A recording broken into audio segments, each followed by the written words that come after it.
శ్రీ మహాగణపతి నమః. అందరికీ నమస్కారం. ఈ విశ్వంలో ఉన్న సకల చరాచర సృష్టికి, సకల జీవరాశులకు శుభం కలగాలని ఆ జగన్మాత అనుగ్రహం, ఆ పరమేశ్వరుని కరుణా కటాక్షాలు అందరి మీద ఉండాలని మనస్ఫూర్తిగా కోరుకుంటూ ఈరోజు మనం ఒక అద్భుతమైన విషయం గురించి తెలుసుకోబోతున్నాం. ముఖ్యంగా ఉండేటటువంటి మేషరాశి వారి గురించి ఈరోజు మనం మాట్లాడుకోబోతున్నాం. మేషరాశి వాళ్ల ఇంట్లో ఒక అద్భుతమైన, ఒక దివ్యమైన దేవత శక్తి తిరుగుతోంది. ఆ దేవత యొక్క కరుణ కటాక్షం ఎప్పటి నుంచో మీ మీద, మీ కుటుంబ సభ్యుల మీద, మీ ఇంటిలిపాయల మీద అకారంగా ఉంది. కానీ మీరు మాత్రం ఆ దేవతను గుర్తించలేకపోతున్నారు. ఆ దేవత యొక్క శక్తిని మీరు పరిపూర్ణంగా అందుకోలేకపోతున్నారు. అయితే ఇకపై ఆ చింత అవసరం లేదు. మరో 2 రోజుల్లో మీరు 5 అతిపెద్ద శుభవార్తలు వినబోతున్నారు.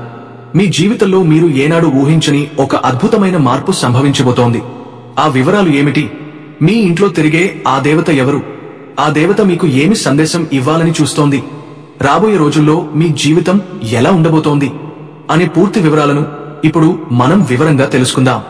ఈ వీడియోను ఎక్కడ కూడా ఆపకుండా చివరి వరకు శ్రద్ధగా చూడండి. మీ జీవితం ఎలాంటి మార్పుకు గురి కాబోతుందో మీకు పూర్తిగా అర్థమవుతుంది. వీడియోలోకి వెళ్లే ముందు మాదొక చిన్న విన్నపం. ఇంతవరకు మీరు మా ఛానల్ను సబ్స్క్రైబ్ చేసుకోకపోతే దయచేసి ఇప్పుడే సబ్స్క్రైబ్ చేసుకోండి. అలాగే పక్కనే ఉన్న గంట సింబల్ను క్లిక్ చేయండి. అప్పుడు మేము పెట్టే ప్రతి వీడియో మీకు నోటిఫికేషన్ రూపంలో వస్తుంది.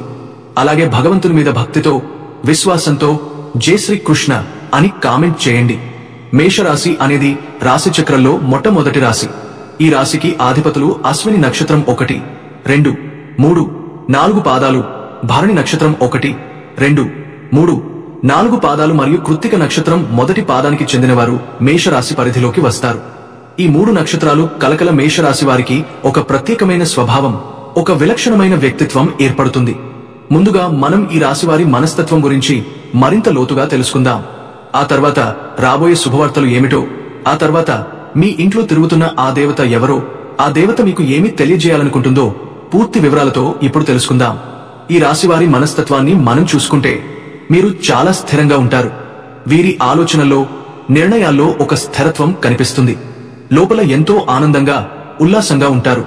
కుటుంబ సభ్యుల పట్ల, స్నేహితుల పట్ల, తమకు నచ్చిన వారి పట్ల ఎంతో ప్రేమను, ఆప్యాయతను చూపుతారు. వీరిలో దుఘత్వం కూడా ఎక్కువ.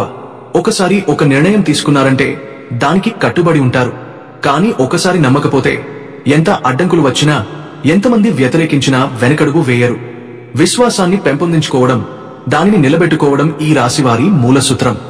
ఎవరినైనా నమ్మాలంటే గుడ్డిగా నమ్మేస్తారు. కానీ ఒకసారి నమ్మకం పోయిందంటే తిరిగి పొందడం దాదాపు అసాధ్యం. ఇక ఈ రాశివారు మంచి ఆకర్షణీయమైన రూపాన్ని కలిగి ఉంటారు. చాలా చక్కగా, స్పష్టంగా, ఆకట్టుకునే విధంగా మాట్లాడతారు. వారి మాటల్లో నిజాయితీ, స్పష్టత ఉంటుంది.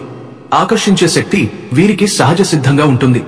అందుకే ఇతరులు వీరిని చూడగానే తమ కష్టాలను, బాధలను పంచుకోవడానికి ఇష్టపడతారు. వీరు మంచి శ్రోతలు. ఎదుటివారు చెప్పేది ఓపికగా వింటారు. వారికి ధైర్యాన్ని నూరిపోస్తారు. స్నేహాన్ని చాలా విలువైనదిగా భావిస్తారు. స్నేహితుల కోసం ఎంతటి త్యాగానికైనా సిద్ధపడతారు. వీరి స్నేహితుల జాబితా పెద్దదిగా ఉంటుంది. ప్రతి ఒక్కరితో కలిసిపోతారు. అందరినీ ఆప్యాయంగా పలకరిస్తారు. ప్రతి విషయాన్ని ఆలోచించి తెలివిగా నిర్ణయాలు తీసుకుంటారు. పనులు చేసేటప్పుడు ముందు వెనుక ఆలోచిస్తారు. ఆవేశంతో నిర్ణయాలు తీసుకోవడం వీరికి నచ్చదు. బయటకు కొన్నిసార్లు కోపంగా కనిపించినా లోపల మాత్రం ప్రశాంతతను కోరుకుంటారు. అనవసర గొడవలకు దూరంగా ఉండాలనుకుంటారు. తమ బలహీనతలు, బలం వీరికి బాగా తెలుసు. కొన్నిసార్లు చేయాలనుకున్న పనిలో నిస్సహాయంగా అనిపించినా తిరిగి లేచి ప్రయత్నించడం వీరి స్వభావం. క్రమశిక్షణ వీరి ప్రధాన గుణం. చిన్న పని అయినా, పెద్ద పని అయినా పద్ధతిగా చేయాలనుకుంటారు. ప్రతిదీ ప్రణాళిక ప్రకారం జరిగితేనే సంతోషపడతారు. హృదయపూర్వకంగా పనులను చేస్తారు. అందుకే నాణ్యత కనిపిస్తుంది. ఎవరైనా సహాయం అడిగితే వీరు ముందుంటారు. దయ, క్షమాగుణం వీరి హృదయంలో నిండుగా ఉంటుంది. ఎవరైనా వీరిని మోసం చేసినా, బాధపెట్టినా వారిని సులభంగా క్షమిస్తారు. కాని నమ్మకాన్ని ద్రోహం చేసిన వారిని మాత్రం జీవితాంతం దూరంగా ఉంచుతారు. ఎవరో వీరిని విశ్వసించి బాధ్యత ఇచ్చితే వీరు ఆ నమ్మకాన్ని ఎప్పటికీ చెడగొట్టరు. తమకు నచ్చిన వ్యక్తులు ఏదైనా పొరపాటు చేసినా వారిని మనసు పెట్టి క్షమిస్తారు. ఈ రాశివారి అభిప్రాయాన్ని మార్చడం చాలా కష్టం. ఎందుకంటే అన్ని కోణాల నుంచి ఆలోచించి నిర్ణయానికి వస్తారు. మాట్లాడే తీరు మృదువుగా ఉంటుంది. మంచి స్వభావంతో ఉంటారు. ఇతరులతో కలిసి పనులు పూర్తి చేయగల సామర్థ్యం వీరికి విస్తృతంగా ఉంటుంది. కార్యాచరణ శక్తి అద్భుతంగా ఉంటుంది. ప్లానింగ్ మాత్రమే కాదు, అమలులో కూడా వీరు నైపుణ్యం కలవారు.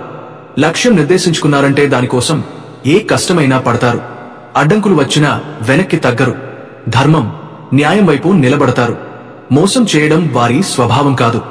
ఇతరులను మోసం చేసి బ్రతకడం కంటే చావడం మేలనే భావించే కొద్ది రాశులలో మేషరాశి ఒకటి. వీరిని మోసం చేయడం ఎవరికీ సులభం కాదు. ఎందుకంటే వీరు మనుషులను త్వరగా అంచనా వేయగలరు. వారి మాటల్లోని నిజాయితీని పసిగట్టగలరు. స్నేహంగా ఉండేవారి పట్ల వీరు విశ్వాసంతో ఉంటారు. ఎదుటివారు ఇచ్చే మర్యాదను కాపాడుకోవడానికి ప్రయత్నిస్తారు. శాంత స్వభావం వీరికి సహజం. మధ్య వయస్సు నుండి వీరి జీవితం అద్భుతంగా మారుతుంది. యవనంలో పడిన కష్టాలు అన్నీ తీరిపోతాయి. 35 ఏళ్లు దాటిన తర్వాత కోరుకున్న జీవితాన్ని చూస్తారు. గౌరవప్రదమైన స్థానం, ఉన్నత పదవులు, ధన సంపాదన, స్వగృహం కొనుగోలు ఇవన్నీ సాధ్యమవుతాయి. ఇక అసలు విషయానికి వస్తే, ముందే చెప్పుకున్నట్లు ఈ రాశివారి ఇంట్లో ఒక దేవత అనుగ్రహం ఉంది. కాని మీరు ఆమెను గుర్తించట్లేదు. మీరు ఒకవేళ గమనించుకుంటే గత 5 సంవత్సరాల నుంచి మీ ఇంట్లో జరిగినటువంటి కొన్ని సంఘటనలను గుర్తు చేసుకోండి. మీరు కాని, మీ కుటుంబ సభ్యులు కాని ఎదుర్కొన్న కొన్ని ప్రమాదాలు, అవి ఎంత పెద్దవి అయినా సరే మీరు తోటిలో వెంట్రుక వాసిలా తప్పించుకుని ఉంటారు. దానికి కారణం ఎవరు కాదు, అది కేవలం ఆ దేవత అనుగ్రహంతోనే మీకు ఆ కరుణ అనేది లభించింది. ఎందుకంటే ఆ దేవత ఎప్పుడూ ఒక కంటితో మిమ్మల్ని కనిపెట్టుకుంటూ మిమ్మల్ని, మీ కుటుంబాన్ని కాపాడుతూ ఉంటుంది. మీరు చాలా సార్లు చూసి ఉంటారు, కొన్ని పనులు అసలు పూర్తి కావు, మిమ్మల్ని పూర్తిగా ఇబ్బందులకు గురిచేస్తాయి. కాని అనుకున్న సమయంలో చివరి నిమిషంలో ఆ పని పూర్తవుతుంది. కొన్ని ప్రమాదాల నుంచి కూడా మీరు చిన్న చిన్న దెబ్బలతో బయటపడుతుంటారు. అంటే అది ఆమె దయే. ఈ దేవత మీ నుంచి ఏమి కోరుకుంటుంది? అలాగే మీరు ఆ దేవతను ఎలా గుర్తించగలరు? ఇవన్నీ ఇప్పుడు మనం వివరంగా తెలుసుకుందాం. ఎప్పుడు కూడా ప్రతి ఒక్క మనిషికి, ప్రతి ఒక్క కుటుంబానికి ఒక కులదైవం అనేది ఉంటుంది. ఆ కులదైవం ఆ కుటుంబానికి ఒక రక్షణ కవచంలా నిలుస్తుంది. కానీ ఈ రోజుల్లో ఆధునిక జీవన శైలిలో ఎవరూ తమ కులదైవం గురించి పట్టించుకోవడం లేదు. పూర్వం పెద్దలు తమ కులదైవానికి సంబంధించిన ఒక చిన్న గుడి, మందిరం కట్టించి అక్కడ పూజలు చేసేవారు. కానీ ఇప్పుడు ఉద్యోగాలు, వ్యాపారాలు కారణంగా నగరాలకు వలస వచ్చి ఈ సిటీ లైఫ్ లో బ్రతుకుతున్నారు. దీంతో తమ మూలాలను, సంప్రదాయాలను, ముఖ్యంగా కులదైవాన్ని మర్చిపోతున్నారు. మీరు మీ పెద్దలను అడిగి తెలుసుకోండి. మీ కులదైవం ఎవరు? ఆ దేవత చరిత్ర ఏమిటి? ఆ దేవతను ఎలా పూజించాలి? ఈ విషయాలను తెలుసుకోవడం మీ ప్రథమ కర్తవ్యం. ఇక ఇప్పటివరకు ఈ రాశివారు ఆర్థికంగా ఎంతో కొంత నష్టపోవడం జరుగుతోంది. మీరు గమనిస్తే రాశిచక్రంలోని 12 రాశులకెల్లా గత కొన్ని సంవత్సరాలుగా ఆర్థికంగా అధిక శాతం నష్టపోయింది మాత్రం ఈ మేషరాశివారే అని చెప్పాలి. మీరు పడిన ఆర్థిక ఇబ్బందులు మరే రాశివారు కూడా అంతగా పడలేదు. కానీ మీరు ఇంకా ఆ నష్టం, ఆ బాధ నుంచి పూర్తిగా బయటపడలేకపోతున్నారు. దీనికి ప్రధాన కారణం మీ కులదైవాన్ని మీరు మర్చిపోవడం, ఆ దేవతకు చేయవలసిన సేవలను చేయకపోవడం. మీకు తెలియకుండానే చాలా ఇబ్బందులు జరుగుతుంటాయి. మీరు అనుకున్న పనులు మధ్యలోనే ఆగిపోతాయి. వివాహాలు ఆలస్యం అవుతాయి. సంతానం కలగడంలో జాప్యం జరుగుతుంది. ఇంట్లో అనవసరమైన గొడవలు, ఆరోగ్య సమస్యలు వస్తాయి. మనకి ఈ కష్టాలకు అసలు కారణం తెలియక మనం సతమతమవుతుంటాం. ఎందుకు మనకే ఎప్పుడూ ఇలా జరుగుతోంది అని ఆలోచనలో పడిపోతుంటాం. అందుకే మీరు వెంటనే మీ పెద్దవారిని అడిగి తెలుసుకోండి. మీ కులదైవం ఎవరు? ఆ కులదైవానికి సంబంధించిన ఒక పటం మీకు కుదిరితే తెచ్చుకోండి. ఇంట్లో ఒక శుభ్రమైన ప్రదేశంలో ఆ పటం పెట్టి నిత్యం పూజించండి. అది కుదరదు అనుకుంటే కనీసం ఆమె పేరు ఏమిటో తెలుసుకుని ప్రతి ఉదయం లేవగానే ఆమెను స్మరించుకోండి. మీ కులదైవాన్ని మనసులో తలుచుకుని, అమ్మా, మమ్మల్ని చల్లగా చూడు, మా తప్పులను క్షమించు అని వేడుకోండి. ఇక్కడ పటాలు పెట్టి పూజించడం కుదరదు అనుకుంటే కనీసం ఏదో ఒకరోజు మీ సొంత ఊరికి వెళ్లి మీ కులదైవాన్ని దర్శించుకుని మనస్ఫూర్తిగా దండం పెట్టరండి. తల్లి లేదా తండ్రి, మాకు ఇక్కడ ఉండలేకపోవడంతో ప్రతిరోజు నిన్ను పూజించడం కుదరదు. కాని మా మనసులో నువ్వే ఉన్నావు. వచ్చినప్పుడు నిన్ను మర్చిపోకుండా దండం పెట్టుకుంటాం అని కోరాలి. ఇలా చేయడం వల్ల ఆ దేవత కటాక్షం మరింత పెరుగుతుంది. మీరు ఇక్కడ చేయవలసిన మరో ముఖ్యమైన పని, ఖచ్చితంగా మీ కులదైవం గురించి తెలుసుకుని ఒక మంచి రోజు చూసుకుని మీ పెద్దలతో మాట్లాడి మీ కులదైవాన్ని మీ ఇంట్లో ప్రతిష్ఠించుకోవాలి. ఇంట్లో విగ్రహ ప్రతిష్ఠ అందరికీ కుదరదు. కాబట్టి కనీసం ఒక శుభ్రమైన ఫోటో అయినా తీసుకురండి. దానికి నిత్యం ధూపదీప నైవేద్యాలు సమర్పించండి. దైవం ముందు అవని ఏ పని కూడా జరగదు. మనకి ఏది కూడా దైవ అనుగ్రహం లేనిదే లభించదు. కాబట్టి ఖచ్చితంగా ఈ రాశివారు తమ కులదైవానికి సంబంధించిన ఏ పనిలోనూ నిర్లక్ష్యం చేయకూడదు. అలా చేయడం మంచిది కాదు.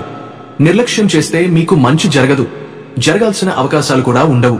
కాబట్టి తప్పకుండా తెలుసుకోండి, మీ కులదైవాన్ని మీరు ఎలా ఆరాధించుకోవాలి, ఏ విధంగా పూజించుకోవాలో తెలుసుకుని మీ ఇంట్లో ఆ పద్ధతిని ప్రారంభించండి. అలాగే మీకు తెలిస్తే మీ గురుదైవం పేరు ఏమిటో కూడా కామెంట్ రూపంలో మాకు తెలియజేయండి. అలాగే మీరు తక్షణమే చేయవలసిన మరో పని, పక్క వాళ్ళని గుడ్డిగా నమ్మే అలవాటు మానుకోవాలి. మీరు ఎప్పుడూ పక్క వాళ్లను చాలా సులభంగా నమ్ముతూ ఉంటారు.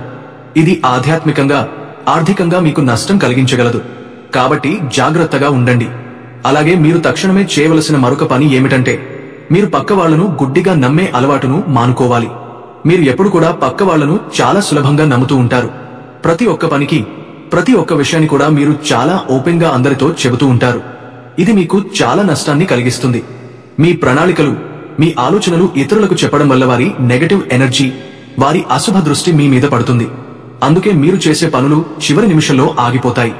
ఇక ఈ రాశివారు ఎప్పుడు చూసినా ఎంతో శ్రమపడుతూనే ఉంటారు. ఒక పనిని ఎంతో శ్రద్ధగా కష్టపడి చేస్తారు. కానీ లాస్ట్ మూమెంట్ లో అది విఫలమవుతుంది. దానికి కారణం కూడా ఇదే, మీ ఓపెనెస్. ఎప్పుడు కూడా ఏ పనైనా కానీ అది చేయాలి అనుకుంటే ఎవరికి చెప్పకుండా దాన్ని రహస్యంగా, శ్రద్ధగా, ఎంతో కష్టపడి పూర్తి చేయండి. మీ మీద మీరు నమ్మకం పెట్టుకోండి. మీ ఇష్టదైవం మీద, మీ కులదైవం మీద నమ్మకం పెట్టుకుని మీ పని మీరు చేసుకోండి. ఒకసారి ఇలా ప్రయత్నించి చూడండి. మీకే ఆ తేడా స్పష్టంగా తెలుస్తుంది. ఎటువంటి ఆటంకాలు లేకుండా ఎంతో చక్కగా మీ పని పూర్తి అవుతుంది. ఇక ఈ మేషరాశివారు ఎంతో ఖచ్చితంగా పనిచేస్తారు. కానీ వీరికి సరైన సమయంలో పక్క నుండి లేదా వేరే వాళ్ల నుండి సపోర్ట్ దొరకదు. కాస్త సపోర్ట్ దొరికితే మాత్రం మీరు ఆ అవకాశాన్ని అందుకుని అద్భుతాలు సృష్టిస్తారు. కానీ మీకు ఆ సపోర్ట్ లేకపోవడం వల్ల చాలా సందర్భాల్లో మీరు నిరాశకు గురవుతుంటారు. ఇక మీదట మీరు ఆ విషయంలో బాధపడాల్సిన పని లేదు. ఎందుకంటే ఈ గ్రహాల సంచారం ఇప్పుడు మీకు చాలా అనుకూలంగా మారిపోతుంది. ముఖ్యంగా గురు, రాహు, కేతువుల ప్రభావం మీకు అనుకూల ఫలితాలు ఇవ్వబోతోంది. మీరు ఇన్నాళ్లు పడిన కష్టానికి తగ్గట్టుగా సరైన ఫలితం మీకు అతి త్వరలోనే దొరకబోతుంది. ఇప్పటివరకు మీరు చేసిన మంచి పనులు, మీరు ఇతరులకు చేసిన సహాయం, ఇవన్నీ మీకు పుణ్యఫలంగా మారి తిరిగి రాబోతున్నాయి. ఇక ఇక్కడి నుంచి మీ కర్మఫలాలు, మీరు చేసిన మంచి పనులన్నీ కూడా మీకు రిటర్న్ గిఫ్ట్ లా రాబోతున్నాయి. అలాగే మరో 2 రోజుల నుంచి మీకు రాబోతున్న అతిపెద్ద శుభవార్తలు కూడా ఉన్నాయి. మొట్టమొదటిది, వివాహం కోసం, మంచి సంబంధాల కోసం ఎదురు చూస్తున్న వారికి అనుకోకుండా చాలా మంచి సంబంధాలు కుదరబోతున్నాయి. మీరు ఊహించిన దానికంటే మంచి సంబంధం దొరికే అవకాశం ఉంది. ధనయోగం, శుక్రుడు 2వ ఇంటిలో ఉండటంతో చిన్న లాభాలు, స్టెప్ బై స్టెప్ ఆర్థిక పురోగతి. రెండవది, ప్రతిష్ఠ యోగం, సూర్యుడి ప్రభావం వల్ల మీ పేరు, మాట, గౌరవం పెరుగుతుంది. ఉద్యోగం కోసం ఎదురు చూస్తున్న వారికి మంచి స్థాయి ఉద్యోగం లభిస్తుంది. ప్రమోషన్ కోసం ఎదురు చూస్తున్న వారికి ఇది అనుకూల సమయం. మూడవది, పరిశీలన యోగం, బుధుని దృష్టితో మీ ఆలోచనలు మెరుగుపడతాయి, చమత్కారం పెరుగుతుంది. ప్రాపర్టీ, ఇల్లు, వాహనం కొనాలి అని చాలా కాలంగా అనుకుంటున్న వారికి ఇది అత్యంత అనుకూల సమయం. గృహ నిర్మాణం, భూమి కొనుగోలు వంటి విషయాలు కూడా ఇప్పుడు సాఫీగా పూర్తి కావచ్చు. నాలుగవది, ధైర్య యోగం, కుజుడు శక్తివంతంగా ఉండటంతో ధైర్యం, పోరాడే శక్తి, నిర్ణయ సామర్థ్యం పెరుగుతుంది. విద్యార్థులు ఎంతో కష్టపడి చదువుకుంటున్నా, పరీక్షలు రాస్తున్నా, విదేశాల్లో చదవడానికి ప్రయత్నిస్తున్నా వారికి అదృష్టం కలిసి వస్తుంది. మీరు రాసిన పరీక్షల్లో మంచి ఫలితాలు వస్తాయి. ఇక ఐదవది, కుటుంబ శ్రేయస్సు యోగం, చంద్రుడు అనుకూలంగా ఉండటంతో ఇంట్లో ప్రశాంతత పెరుగుతుంది. కొత్త వ్యాపారాలు ప్రారంభించడానికి, పెట్టుబడులు పెట్టడానికి కూడా ఇది చాలా మంచి సమయం. ఇక మీ ఆరోగ్య విషయాల్లో మాత్రం కొంచెం జాగ్రత్త అవసరం ఉంటుంది. ఇక్కడి నుంచి చిన్న చిన్న ఆరోగ్య సమస్యలు వస్తూ ఉండొచ్చు. జలుబు, దగ్గు, తలనొప్పి, కడుపు నొప్పి, ఇవి పెద్ద సమస్యలు కావు, కానీ చిరాకు కలిగించవచ్చు. కాబట్టి భయపడాల్సిన అవసరం లేదు. వ్యాయామం మీద దృష్టి పెట్టండి.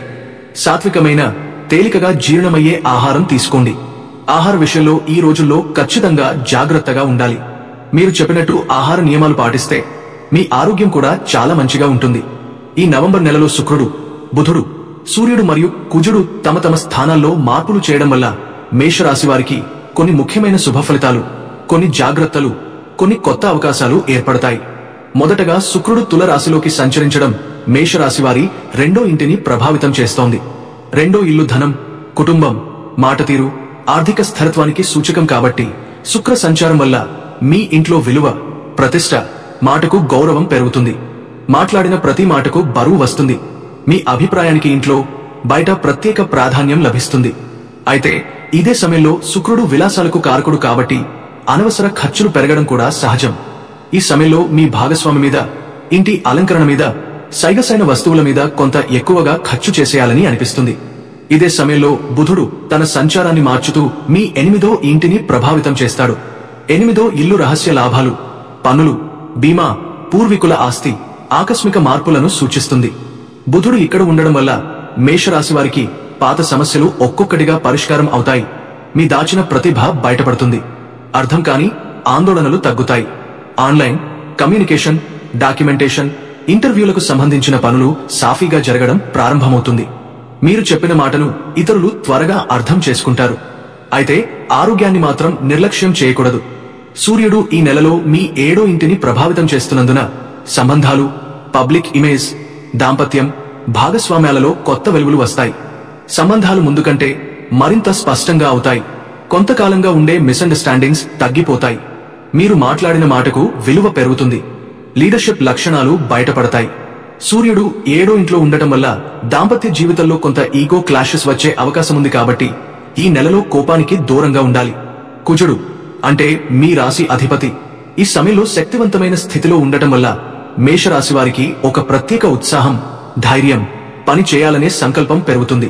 చాలా రోజులుగా ఆగిపోయిన పనులు మళ్లీ కదలడం మొదలవుతాయి. పోటీ, ఉద్యోగం, వ్యాపారం, ప్రాజెక్టులలో మళ్లీ ఒకసారి నేను కూడా చేయగలను అన్న ధైర్యం వస్తుంది. శక్తి, ఆత్మవిశ్వాసం, శరీర బలం పెరుగుతుంది. కుజుడు శక్తివంతమయ్యే సమయంలో మేషరాశివారు తీసుకునే నిర్ణయాలు ఫలితాలనిస్తాయి. ఈ నెలలో చంద్రుడు మీ రాశికి మంచి దృష్టి వేయడం వల్ల మానసిక ఒత్తిడి తగ్గుతుంది. ఇంట్లో శాంతి పెరుగుతుంది. పాత స్నేహితులు, దూరమైన బంధువులు తిరిగి మీకు కనెక్ట్ అవుతారు.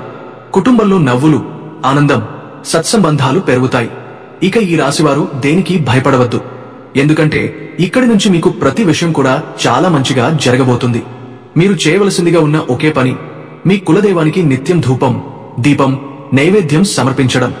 ఇలా చేయడం ద్వారా మీ జీవితం అద్భుతంగా మారిపోతుంది. అమావాస్య తిథి రోజున కులదేవత శక్తి రెట్టింపు అవుతుందని శాస్త్రాలు చెబుతున్నాయి. కాబట్టి ప్రతి అమావాస్య రోజున మీ ఇల్లు శుభ్రంగా ఉంచి మీ శక్తి కొలది ఏదో ఒక నైవేద్యం, ఉదాహరణకు పాయసం, పులిహోర, చక్కెర పొంగలి చేసి సమర్పించండి. ఇలా మొత్తం 11 అమావాస్యలకు మీరు నైవేద్యం సమర్పిస్తే మీ కోరికలు నెరవేరుతాయి. మీ కులదేవత మీకు ఏది అవసరమో తెలుసుకుని ప్రసాదిస్తుంది. కులదేవత సంపూర్ణ అనుగ్రహం లభిస్తే మీరు అన్ని రకాల ఐశ్వర్యాలు, సుఖ సంతోషాలు పొందుతారు. మీ ఇంట్లో ధనానికి లోటు ఉండదు. కాబట్టి మీ కులదేవత గురించి తప్పనిసరిగా తెలుసుకోండి. కులదేవత పూజ చేసిన తర్వాత మీ జీవితంలో జరిగిన అద్భుత మార్పులను 10 మందికి చెప్పండి. ఇది కూడా దేవసేవతో సమానం. అలాగే మీకు వీలైనంతలో పేదవారికి దాన ధర్మాలు చేయండి. ఈ రాశివారికి అన్నదానం, వస్త్రదానం చేయడం వల్ల విశేషమైన పుణ్యఫలం లభిస్తుంది. లేదా తన రూపేణ అనాథలకు, వృద్ధులకు, వికలాంగులకు మీకు చేతనైన సహాయం చేయండి. తద్వారా మీరు ఇంకా ఎక్కువ పుణ్యఫలితాన్ని పొందుతారు. మీ గ్రహదోషాలు కూడా తొలగిపోతాయి. అలాగే ఈ రాశివారు ఎప్పుడు కూడా గోమాతను ఆరాధించాలి. అవకాశం దొరికినప్పుడల్లా గోశాలకు వెళ్లి గోవులకు అరటిపళ్లు, బెల్లం, పచ్చగడ్డి వంటివి తినిపించండి. ఎందుకంటే గోమాత అంటే సకల దేవతా స్వరూపం అని అర్థం. గోమాతలో 3 దేవతలు కొలువై ఉంటారు. కాబట్టి గోమాతను పూజించడం వల్ల సకల దేవతల ఆశీర్వాదాలు మీకు తోడుగా ఉంటాయి. ఈ నవంబర్ నెలలో మేషరాశి వారికి గ్రహ మార్పులు చాలా ముఖ్యమైన మార్గదర్శకాలను ఇచ్చే అవకాశం కల్పిస్తున్నాయి. ధన యోగం విషయంలో శుక్రుడు 2వ ఇంటిలో ఉండటం వల్ల మీ ఆర్థిక పరిస్థితిలో చిన్న లాభాలు రావడం, స్టెప్ బై స్టెప్ ఆర్థిక పురోగతి సాధించడం జరుగుతుంది. ఇది సుమారుగా వ్యాపారాల్లో, పెట్టుబడులలో లేదా ఉద్యోగంలో వేతన పురోగతిలో కొంత ఇంప్రూవ్మెంట్ గా వస్తుంది. కానీ శుక్ర ప్రభావంతో కొంత అనవసర ఖర్చులు కూడా వస్తాయి. ప్రత్యేకంగా విలాస వస్తువులు, ఇంటి అలంకరణ, సైగసైన వస్తువులపై అదనపు ఖర్చులు చేయాలని అనిపిస్తుంది. ప్రతిష్ట యోగం విషయంలో సూర్యుడు మీరు సంబంధిత ఇంట్లో ఉండటం వల్ల మీ పేరు, మాట, గౌరవం పెరుగుతుంది. మీరు చేసే పనులు ఇతరులకు గుర్తింపు పొందడం ప్రారంభిస్తుంది. కార్యాలయం, వ్యక్తిగత పరిధిలో మీరు చెప్పే మాటకు బరువు ఉంటుంది. కానీ సూర్య ప్రభావంతో కొంత ఈగో క్లాషెస్, రిలేషన్ కాన్ఫ్లిక్ట్స్ రావచ్చు. ముఖ్యంగా భాగస్వామ్య, దాంపత్య సంబంధాల్లో కొంచెం అపార్థాలు తలెత్తే అవకాశం ఉంటుంది. కాబట్టి కోపాన్ని నియంత్రించడం, ఓపికగా ఉండటం అవసరం. పరిశీలన యోగం విషయంలో బుధుడు మంచి దృష్టి వహించడం వల్ల మీ ఆలోచనలు మెరుగుపడతాయి. సమస్యలు త్వరగా పరిష్కారమవుతాయి. కొత్త వ్యాపార యోచనలు, ప్రాజెక్టులు, స్కీమ్లు ముందుకు వెళ్తాయి. మీ communication skills, paper work, documentation, ఇంటర్వ్యూల్లో విజయం సాధించే అవకాశం ఉంది. అయితే బుధ ప్రభావంతో కొంత చిన్న ఆరోగ్య సమస్యలు కూడా రావచ్చు. మోచేయి నొప్పి, తలనొప్పి, జలుబు వంటి సమస్యలు తాత్కాలికంగా ఉండవచ్చు. ధైర్య యోగం విషయంలో కుజుడు శక్తివంతంగా ఉండటం వల్ల మేషరాశివారు ధైర్యం, పోరాట శక్తి, నిర్ణయ సామర్థ్యం పెరుగుతుంది. ఏ పనిలోనైనా తాము చేయగలమని నమ్మకం వస్తుంది. అయితే కుజ ప్రభావంతో కొంత అతి తొందరపాటు, జోరుగా నిర్ణయాలు తీసుకోవడం వలన తప్పులు జరిగే అవకాశం ఉంటుంది. కాబట్టి పని చేయటప్పుడు ముందు ఆలోచించి రహస్యంగా, శ్రద్ధగా పూర్తి చేయడం అవసరం. కుటుంబ శ్రేయస్సు యోగం విషయంలో చంద్రుడు అనుకూలంగా ఉండటం వల్ల ఇంట్లో శాంతి, సాన్నిహిత్యం, సుఖ సంతోషాలు పెరుగుతాయి. పాత సమస్యలు తగ్గి కుటుంబంలో నవ్వులు, హాస్యంతో కూడిన శుభావస్థ ఉంటుంది. మొత్తంగా ఈ నెలలో మేషరాశివారు స్టెప్ బై స్టెప్ ఆర్థిక పురోగతి, ప్రతిష్ట పెరుగుదల, ధైర్యం, పరిశీలన, కుటుంబ శ్రేయస్సు వంటి అనేక శుభ ఫలితాలను పొందుతారు. కానీ కొన్ని జాగ్రత్తలు తీసుకోవడం చాలా అవసరం. అనవసర ఖర్చులు, రిలేషన్ క్లాషెస్, ఆరోగ్య సమస్యలు, అతి తొందరపాటు వలన సమస్యలు రాకుండా జాగ్రత్త వహించాలి. ప్రతి పని ముందు ఆలోచించి ధైర్యం, ఓపిక, శ్రద్ధ, విశ్వాసంతో చేస్తే ఈ గ్రహ మార్పులు మేషరాశి వారికి అత్యంత లాభదాయకంగా మారతాయి. మీ జీవితంలో ఎన్నో శుభ ఫలితాలు మీరు పొందుతారు. సాయంత్రం దీపారాధన చేసుకోవడం అలవాటు చేసుకోండి. మీ కోరికలు త్వరగా నెరవేరుతాయి. ఈ రాశివారి మనసులోని భావాలను భగవంతుడు గ్రహించి సహాయపడతాడు. అలాగే మీ ఇంట్లో తులసి కోట ముందు కూడా ప్రతిరోజు సాయంత్రం దీపం వెలిగిస్తే చాలా మంచిది. మీకు సకల శుభాలు కలుగుతాయని జ్యోతిష్య నిపుణులు చెబుతున్నారు. ఇంట్లోకి రాకుండా దూరం చేస్తుంది. అలాగే మీ ఇంట్లో తులసి కోట ముందు కూడా ప్రతిరోజు సాయంత్రం దీపం వెలిగిస్తే చాలా మంచిది. మీకు సకల శుభాలు కలుగుతాయని జ్యోతిష్య నిపుణులు చెబుతున్నారు. ఈ రాశికి చెందిన వ్యక్తులు చేయవలసిందేమిటంటే ప్రతి మంగళవారం నాడు, అలాగే మీకు యోగాన్ని ఇచ్చే గురుగ్రహ అనుగ్రహం కోసం ప్రతి గురువారం నాడు శివాలయంలో అభిషేకం చేయించి శనగలు దానంగా ఇవ్వాలి. ఇలా చేయడం వలన మీకు మంచి శుభ ఫలితాలు కలుగుతాయి. మీ పనులలో ఆటంకాలు తొలగిపోతాయి. ఈ రాశివారు మరింత శుభ ఫలితాలు పొందాలనుకుంటే శుక్రవారం రోజున లక్ష్మీదేవిని పూజించడం, కనకధార స్తోత్రం చదవడం, లలిత సహస్రనామం పారాయణం చేయడం అలవాటుగా చేసుకోవాలి. ఇంట్లో ప్రతిక్కరు కూడా, ముఖ్యంగా స్త్రీలు, ప్రతినిత్యం దీపారాధన చేయడం అలవాటు చేసుకోవాలి. ఇలా ప్రతినిత్యం దీపారాధన చేయడం వలన దేవత అనుగ్రహించి మీ ఇంటిలోని సకల దురిత బాధలను తొలగిస్తుంది. చూశారు కదండి, మేషరాశివారికి రాబోయే రోజులు ఎంత అద్భుతంగా ఉన్నాయో. మీరు చేయాల్సింది ఇదంతా తెలుసుకుని ఆ దేవతను భక్తి శ్రద్ధలతో ఆరాధించడమే. మిగతాదంతా ఆ దైవమే చూసుకుంటుంది. ఈ వీడియో గనక నీకు నచ్చినట్లయితే దయచేసి లైక్ చేసి మీ స్నేహితులకు, బంధువులకు షేర్ చేయండి. అలాగే భగవంతుడిపై విశ్వాసంతో జై శ్రీ కృష్ణ అని కామెంట్ చేయండి. అలాగే మా కొత్త వీడియోలు మీకు వెంటనే చేరాలంటే మా ఛానల్ను సబ్స్క్రైబ్ చేసుకుని పక్కనే ఉన్న టపా గుర్తును నొక్కండి. ధన్యవాదాలు. సర్వే జనాః సుఖినో భవంతు.